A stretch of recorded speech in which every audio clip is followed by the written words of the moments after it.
I danced with the CEO's scarred daughter, and she said I won't forget you. The first thing I noticed about her was not the scars. It was the silence. The ballroom had been full of noise only seconds earlier. Laughter, glasses clinking, soft music from the orchestra, and the low, confident voices of powerful people filled the Grand Aurora Hotel. Crystal chandeliers hung high above us, spreading warm golden light across marble floors that shined like mirrors. Every corner of the room looked expensive. Men in sharp suits stood beside women wearing gowns that glittered under the lights. Cameras flashed while waiters moved quietly through the crowd carrying trays of champagne. It was the kind of place where people like me did not belong. I was there only because I had been hired. My name is Daniel Carter, and that night I was the dance instructor for the charity gala hosted by the most powerful CEO in the city, Robert Whitmore.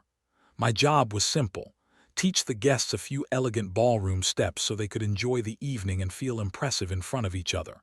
Smile, guide them through the rhythm, and disappear once the night was over. Nothing more. But everything changed the moment she walked in. The doors at the far end of the ballroom opened quietly. At first, only a few people noticed. Then a ripple moved through the crowd. Conversation slowed. Heads turned. The music continued playing, but the energy in the room shifted in a way that felt impossible to ignore. That was when I saw her. She stood near the entrance, completely alone. At first glance, she looked graceful, almost calm, like someone who did not care about the attention. She wore a simple silver dress that flowed softly to the floor. It was elegant but not flashy like the other gowns in the room. Her dark hair rested gently over one shoulder. But when people looked closer, their expressions changed. Half of her face carried deep scars. They stretched across her cheek and temple, fading toward her jaw like marks left behind by a terrible fire. They were not small or easy to ignore. They were the kind of scars that made people uncomfortable because they reminded them that pain exists. And the reaction around the room made that clear. People looked at her for a second, then quickly looked away. Whispers moved through the ballroom like wind through leaves. Some people pretended to focus on their drinks. Others leaned toward their friends and spoke quietly. A few stared openly before turning back to their conversations. No one walked toward her. No one greeted her. She simply stood there, waiting, not hiding, not asking for sympathy, just standing alone while the room decided what to do with her presence. I tried to return my attention to my job. A couple in front of me struggled through the steps of a basic waltz while I counted softly. One step forward, one step to the side, one step together, but my eyes kept drifting back toward the entrance. She had not moved. Finally, I leaned toward one of the hotel staff members standing near the stage. "Who is she?" I asked quietly. The man looked surprised that I did not already know. "That is Emily Whitmore," he whispered, "Mr. Whitmore's daughter." I blinked. Robert Whitmore was the man hosting the entire gala. His company owned half the buildings in the downtown skyline. Investors listened when he spoke. Politicians shook his hand. The charity foundation behind tonight's event had raised millions of dollars, and that lonely young woman near the door was his daughter. The orchestra began a new song, a slow and elegant waltz that floated gently across the ballroom. Couples stepped onto the dance floor, laughing nervously as they tried to remember the movements I had shown them earlier. The room slowly returned to its normal rhythm, but Emily Whitmore was still standing alone. Her father stood near the stage greeting important guests. Cameras flashed while people praised the charity event and spoke about donations and business deals. Yet almost no one walked toward her. It was not cruelty. It was worse. It was the quiet distance people create when they do not know how to react to something that makes them uncomfortable. I watched her for nearly 20 minutes. She never complained. She never tried to hide her face. She simply observed the room with calm eyes, like someone who had already accepted that this was how the world would treat her. Something about that made my chest feel tight. Maybe it was anger, maybe it was sadness, or maybe it was the simple thought that no one deserves to feel invisible in a room full of people. Before I had time to think too much about it, my feet started moving. I left the small group of guests I had been teaching and walked across the marble floor. Each step felt strangely loud. A few conversations stopped as people noticed where I was going. Curious eyes followed me through the crowd. By the time I reached the far side of the ballroom, several people were already watching. Emily looked up as I approached. For the first time, I saw the scars clearly. They were deeper than I expected, rough lines that told a story of something terrible that must have happened years ago. But her eyes were calm, gentle, strong in a way that surprised me. I did not give a speech. I did not offer sympathy. I simply extended my hand toward her. "Would you like to dance?" I asked. For a moment she said nothing. Music continued drifting through the ballroom while the crowd quietly waited to see what she would do. Then slowly she placed her hand in mine, and together we stepped onto the dance floor. The moment we stepped onto the dance floor, I felt the weight of hundreds of eyes watching us. The ballroom had grown quieter again, but this silence felt different from the one before. Earlier it had been filled with judgment and curiosity. Now it was filled with anticipation. People were waiting to see what would happen. Emily stood across from me, her hand resting lightly in mine. For a second she looked uncertain, like someone stepping into cold water for the first time. Her fingers trembled just a little. I could feel it through the gentle hold of our hands. I gave her a calm smile. "Just follow my steps," I said softly. The orchestra continued playing the slow waltz, the rhythm steady and graceful. I placed my other hand lightly at her back and guided her into the first movement. One step forward, one step to the side, one step together. At first her movements were careful and slow.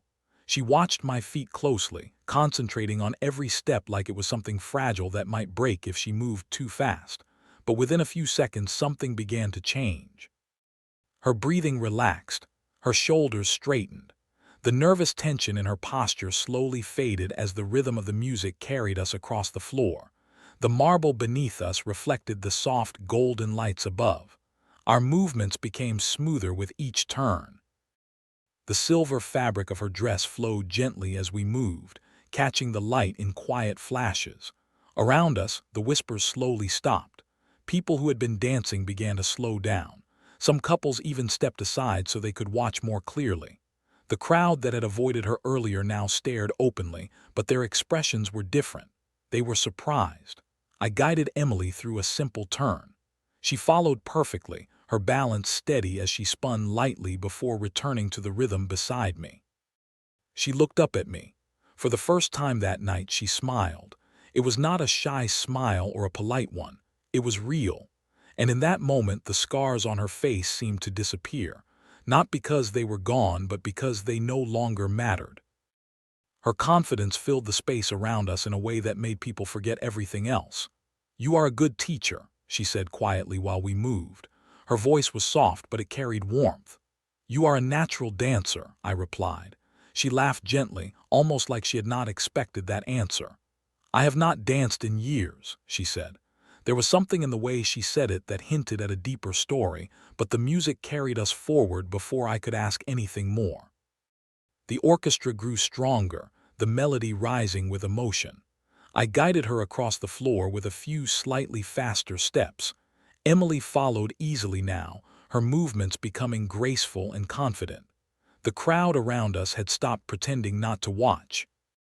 Even Robert Whitmore stood near the stage, completely still, observing his daughter with an expression I could not fully read from across the room. Maybe it was pride, maybe it was shock, or maybe it was something much deeper. By the second minute of the dance, the ballroom had grown completely quiet except for the orchestra. Every pair of eyes in the room followed our movements as we glided across the floor. Emily's confidence kept growing. She lifted her chin slightly as we moved through another turn, her posture elegant and strong. The woman who had stood alone near the doorway only minutes earlier now looked like she belonged at the center of the room. The final notes of the waltz slowly approached. The orchestra softened the melody, preparing for the ending.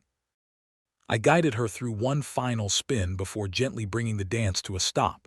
For a second there was silence. Then the applause began. It started with only a few claps but quickly spread through the ballroom. The sound grew louder as more people joined in, filling the room with something that felt genuine, not forced, not polite, real. Emily looked around the room, clearly surprised by the reaction. Her smile returned, softer this time. I released her hand gently and stepped back, expecting her to return to the quiet corner near the entrance where she had stood before. But she did not move right away. Instead, she looked directly at me. Her eyes held a calm expression that I would remember for a long time. She stepped a little closer. "Thank you," she said quietly. Her voice carried something deeper than simple gratitude. It sounded like relief, like someone who had been holding their breath for years and had finally been allowed to breathe again. I shook my head gently. "You did all the work," I said. She glanced briefly toward the crowd, then back at me. For a moment it seemed like she wanted to say something more. Then she leaned slightly closer so only I could hear her. "I will not forget you," she whispered. The words were simple, but the way she said them made them feel important. Before I could respond, she stepped away. Emily walked calmly across the ballroom while the applause slowly faded behind her. A few guests looked like they wanted to approach her now, but she moved quickly enough to avoid them. Within seconds she had disappeared through the same door she had entered earlier. The room slowly returned to normal. Music began again. Conversations resumed. Guests returned to their drinks, and laughter like the moment had simply been another part of the evening's entertainment. But something had changed. I could see it in the way people glanced toward the doors she had exited through. They were no longer whispering about the scarred girl. They were remembering the confident woman who had just danced in front of them. Eventually, the night continued as expected. I spent the next few hours teaching steps, guiding couples through the rhythm, and smiling politely as wealthy guests thanked me for the lessons. By midnight, the event was ending. Waiters began clearing glasses. The orchestra packed their instruments. Guests slowly made their way toward the exits, still talking about business deals and charity donations. To them, it had been just another elegant evening. To me, it had been something else. I packed my small bag of dance shoes and notes and left through the side entrance used by the staff. The cool night air outside the hotel felt refreshing after hours under the bright ballroom lights. I walked toward the subway station like I always did after events like this. Within minutes, the Grand Aurora Hotel disappeared behind the tall city buildings. By the next morning, life had returned to normal. Or at least, that is what I thought. Because 3 days later, my phone rang with a call that would change everything. 3 days after the gala, I was in my small dance studio when my phone rang. The studio was nothing fancy. It was a quiet place above an old coffee shop in downtown Chicago. Sunlight came through tall windows and stretched across the wooden floor. One wall was covered with mirrors, and the faint sound of piano music played from a speaker in the corner. I was finishing a beginner lesson with a couple who had just gotten engaged. They were laughing as they tried to follow the rhythm of a slow waltz. My phone buzzed again on the chair beside my bag. I normally ignored calls during lessons, but something about the number caught my attention. It was unfamiliar, and the area code belonged to the financial district. When the lesson ended, I wiped my hands with a towel and picked up the phone. "Hello," a calm professional voice answered. "Good afternoon. May I speak with Daniel Carter?" "This is Daniel." "My name is Laura Simmons. I am calling from Whitmore Industries." For a moment I thought I had heard the name wrong. Whitmore Industries was the company owned by Robert Whitmore, the CEO who had hosted the charity gala. "Yes," I said slowly. "Mr. Whitmore would like to meet with you," she continued, "if you are available tomorrow afternoon." I stared at the phone like it might suddenly explain why this was happening. "Is there a reason?" I asked. There was a brief pause before she answered. "His daughter asked for you." The next afternoon, I stood inside the tallest glass building I had ever entered. Whitmore Industries owned several floors near the top. The lobby alone looked more expensive than my entire apartment. The floors were smooth white marble, and the walls were made of shining glass that reflected the city skyline outside. People in elegant business suits walked past with quick, confident steps, while assistants spoke quietly into wireless headsets. I felt very out of place. A receptionist guided me toward a private elevator that opened directly onto the executive floor. When the doors opened, a long hallway led to a large office with windows stretching from floor to ceiling. The city spread out below like a living map of steel and lights. Robert Whitmore stood near the window with his hands behind his back. He looked exactly the same as he had during the gala. Tall, confident, and serious. The kind of man who made people pay attention the moment he entered a room. When he heard the door close, he turned and studied me carefully. For a few seconds he said nothing. I suddenly wondered if I had done something wrong. Then he spoke. "You are the dance instructor from the gala." "Yes, sir." He walked slowly across the room until he stood only a few feet away. "My daughter told me about the dance," he said. I nodded but did not interrupt. For a moment he looked like he was choosing his words carefully. "Emily has not danced in public since the accident," he said. His voice was calm, but something deeper rested beneath it. "The fire happened 6 years ago.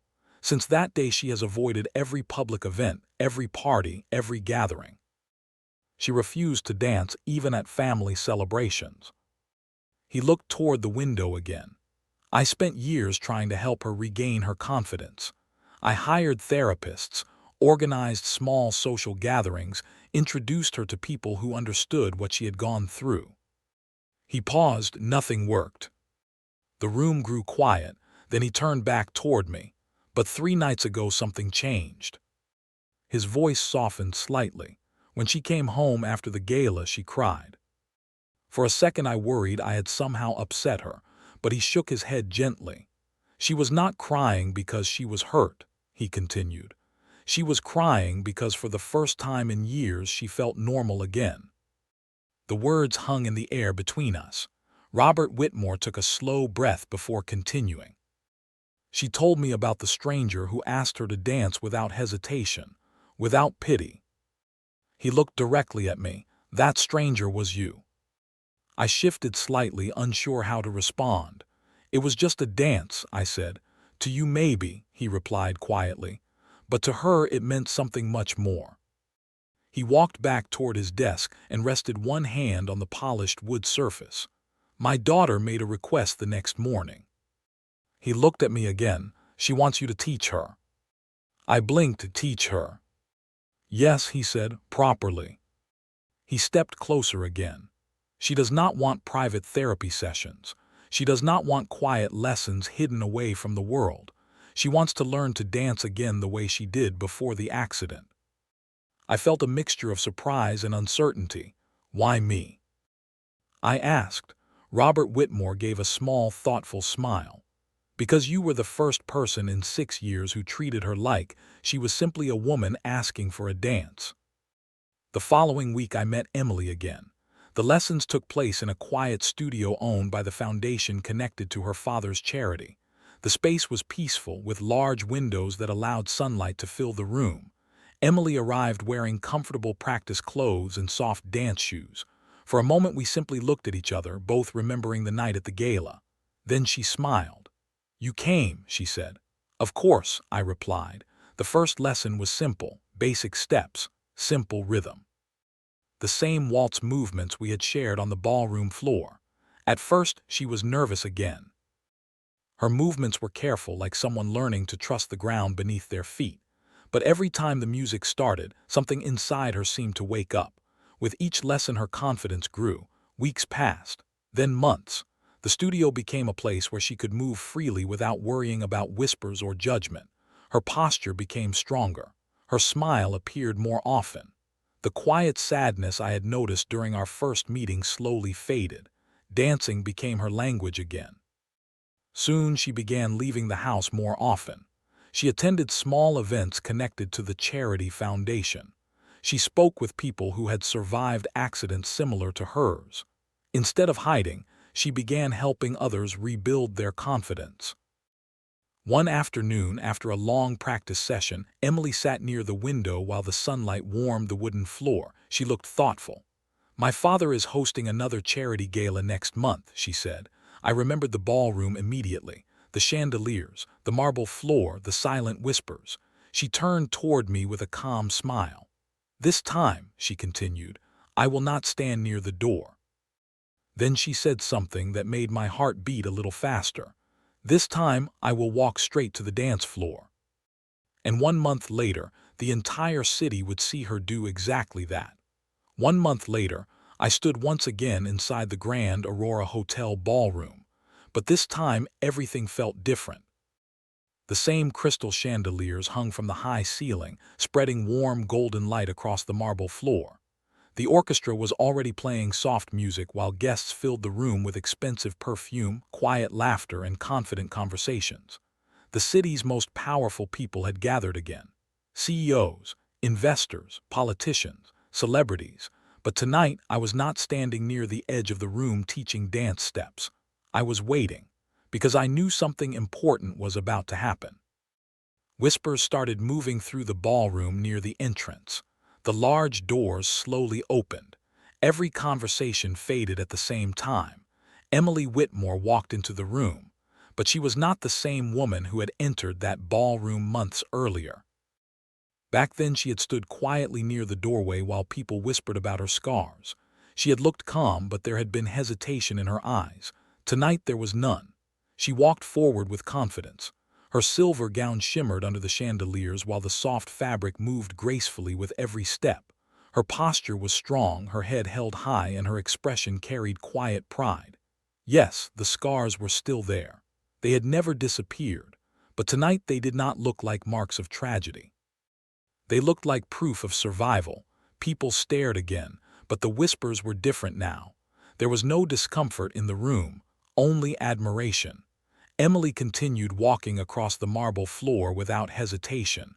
She did not stop near the wall. She did not stand near the entrance. She walked straight toward the center of the ballroom. The orchestra noticed her movement and slowly changed the music into a soft waltz. Every guest watched. Some looked surprised. Others smiled quietly, already understanding what was happening. Emily stopped at the center of the dance floor. For a moment she stood there alone. Then she turned her head and looked directly at me. Her eyes were calm, confident. She extended her hand toward me, the same silent invitation I had offered her months earlier. The room waited. I stepped forward and took her hand. Applause broke out immediately, but it faded quickly as the music began. The orchestra filled the ballroom with a beautiful waltz, and we started moving together across the floor. This dance felt completely different from the first one. Back then she had been careful, unsure of every step. Tonight she moved like someone who had finally found herself again. Her posture was elegant. Her movements were smooth and confident. Every turn flowed naturally with the rhythm of the music. The silver fabric of her dress glided across the marble floor while the golden lights above reflected softly around us. The entire ballroom watched, but Emily did not seem to notice. Or maybe she simply did not care anymore. Her focus remained on the dance, on the rhythm, on the freedom she had slowly rebuilt during months of practice. At one moment I guided her through a graceful spin.